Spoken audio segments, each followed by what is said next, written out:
Joining us now for a closer look is NewsNation law and justice contributor and former FBI Special Agent Jennifer Coffindaffer. Jennifer, thank you so much for your time. We've seen this before, where what starts as a peaceful protest then escalates. Outside agitators get involved in this. Well, I would say this was very planned, Nichole. This wasn't a protest. This didn't cross the line where things got heated. These individuals brought Molotov cocktails, they brought shields, they were organized from really all over the world, certainly all over our country, to come in and commit these acts. And so I would call this a very organized act of violence. And as you said, from all over the world, and someone was arrested from France, somebody who is from Canada as well. So you're saying this is organized, Jennifer, but how does social media impact all of this? Because things, of course, spread so quickly online. What is the effect with that? Oh, you make a great point, Nichole. The world has shrunk, and now different interests can all come together from throughout the United States and throughout the world, because the media is everywhere and social media is everywhere. It's far-reaching.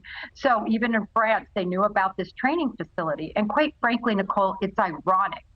Everyone on both sides of the Democratic and the Republican line say we need better training for law enforcement so that we don't have incidents rise in terms of issues with citizenry and police. Mm-hmm. And it's interesting, throwing those Molotov cocktails, seeing that video, looking at the fire, and there's been complaints that this is the site of a forest area. But of course, you know what happens with trees and fire. Jennifer, there are these new domestic terrorism charges after what seems like a pretty major escalation last night. How does this end? I mean, does someone higher up need to come out, condemn this? What brings this ultimately to an end? Well, I think you're going to see the FBI put together a case, a possible domestic terrorism case. Certainly the statutes are there, and they'll confer with the Assistant United States Attorney's Office, and perhaps it will take actual federal charges against some of these individuals to curb this sort of escalating violence. Yeah, and I spoke with the Georgia Attorney General last hour on Rush Hour. He wouldn't commit to saying whether or not any federal intervention was planned at this point, but are you at all surprised by how much pushback this facility, this planned facility, is receiving?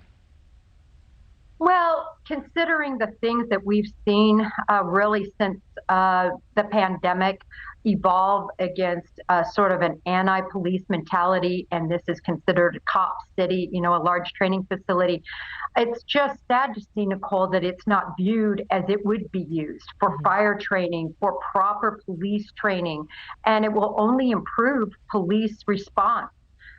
So it's ironic to me that this is their point of impact. Well, let's look at it from the other side of things. I mean, one of the arguments is that this will militarize police. Is there any validity to that argument? Because it is bringing in new equipment, bringing in new tactics that some people would say is making the police more like a military body.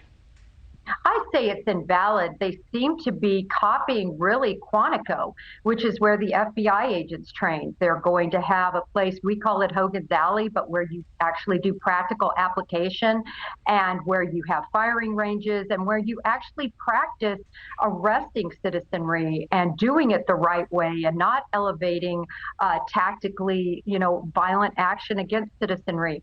So I think it's really going to be the opposite, having this type of training available for officers. It's interesting to hear that. Jennifer, last question for you. Do you think that there is any solution that is ultimately going to make both sides happy in this case? I think once the facility is built, because it will be built, and once we see some positive things coming out of this, certainly the FBI actually has money in a program called the LETS program, Law Enforcement Training for Street Survival.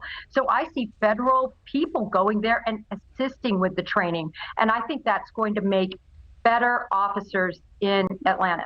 Thank you for watching. Go to newsnationnow.com to find NewsNation on your television provider. And don't forget to click the red subscribe button below to get more of NewsNation's fact-driven, unbiased coverage.